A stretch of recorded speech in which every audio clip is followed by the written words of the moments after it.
Hey y'all, what's up? It's Friday, so I'm gonna keep it black, but I'm gonna keep it brief. So imagine my surprise waking up in Los Angeles in town for Grammy Week when I found out that Don Lemon, also in town for Grammy Week, was apprehended in the middle of the night by federal agents. So since y'all only seem to take me seriously when I'm angry, fuck all that contemplative shit today. Pam Bondi, girl, fuck you. This morning, not only did she arrest Don Lemon, but also a journalist local to Minnesota, Georgia Fort, a Black Lives Matter organizer, Mr. Traherne Cruz, as well as another individual named Jamel Lindell Lundy, all over that church protest in Minnesota a couple weeks ago. Arrested, apprehended by federal agents, all for executing 4 out of their 5 First Amendment rights. Freedom to press, freedom of speech, freedom of assembly, and the right to petition our government with grievances. This is once again how we know our Constitution was only designed to protect the interests of rich white men. So nobody could tell them what to do. Not the people that lorded over them in 1776, and for damn sure not the people that they will lord over come 2026. And you, the people who act like you care about the Don Lemons of the world, are unfortunately acting just like the Democrats who get it on this internet and fire up every day because you believe they're not doing enough. Damn. Hate to break it to you. Are they doing enough? Fuck no. But at this point, neither are we. Critiquing Hakeem Jeffries, Chuck Schumer, John Fetterman, and the rest of the Democrats that keep voting to fund ICE and avowing to do things the right way and by the book, saying that all they're doing is writing strongly worded letters, but guess what? So are we. Except our angry letters are our threads, or our Instagram posts, your reposts, your story shares, and slick your awareness videos if they are not tools, conversations, or considerations for people to actually get active. Yikes. Actually, let me not put everybody in one basket. Let's have a roll call, shall we? How many of you have actually called your senator? How many of you have changed your tax forms at work to disallow the federal government from taking taxes out of your earnings? And/or block the TurboTax or H&R Block man that keep calling you trying to get you to file your taxes,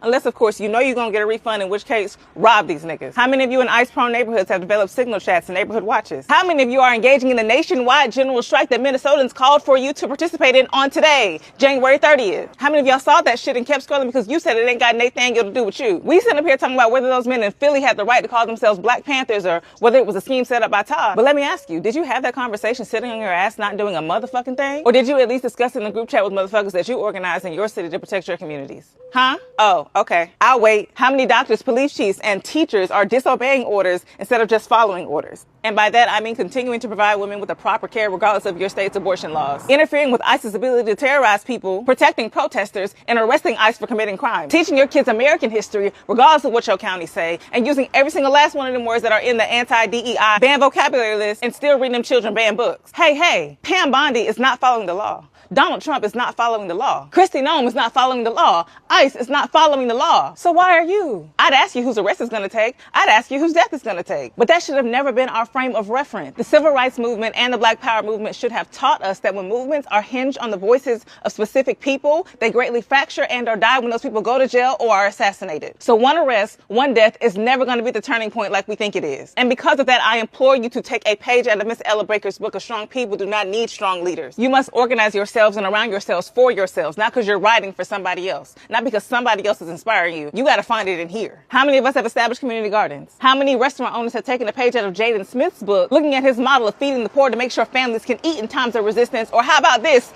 At all. Ever. There is more than one way to divest our collective dependence on the system. Mutual aid has always been critical to the success of mass boycotts, strikes, rebellions, revolution. Saying no is easy. It is sustaining a collective and unwavering hard no that is the hard part. And that hard part, mind you, is the part they always leave conveniently out of teaching any children any manner of Black history in this United States. Because while they can celebrate you overcoming, they're never going to let you in on what it takes to actually do the overcoming. And speaking of Black History Month being on the way in 2 days, in this moment I'm going to have to ask you to check your Black pride. Black suffering is not the only suffering, and it's not the only suffering that reveals the evils that exist in this world. How do I know? Because what Trump and Pam are doing was just step one in what Hitler did, even though, yes, he did learn it from Jim Crow. It is no different than how Kim Jong-un began, no different than what Netanyahu is doing to Palestinians. The people in power literally don't know how to do it any other way. It is in the name. Conservatism. It is hinged on the belief that somebody's money, property, assets are more important than some people having access to their right. And when you align yourself to a game that dirty, it is only inevitable that it gets to this point. And the only way to break their hold on this power is to violently divest